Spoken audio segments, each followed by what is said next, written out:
In this lesson, let's talk a little bit about making your first wireframe. So when you're designing a website, everybody wants to dive in and work with the visual elements right away, but it's really crucial that you lay out your site so that it actually works and functions the way it's supposed to. So the wireframe is really what communicates the layout of the page without getting caught up in the color and the design elements. Wireframes can save a lot of time and effort because they can help you to really identify where things need to be on the page and catch some mistakes before you actually go and build the content.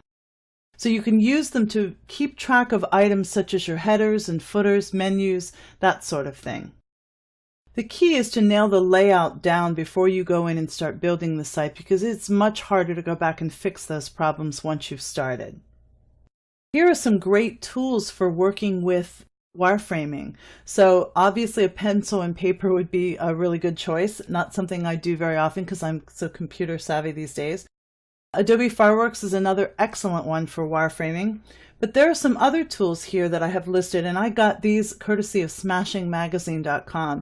So it's a great resource for a lot of other creative things, but they had a wonderful section at one point on different kinds of tools that you can use for wireframes, so I thought I'd share that with you here. So remember when you're laying out your site that some of the things are going to be on the pages all the time, on all of the pages like the banner and the navigation, but some content is going to be individual on certain pages. So this is an example of the site that we're going to be creating, the blog site. This is what the finished project is going to look like. So you see that we have 4 separate blog posts here.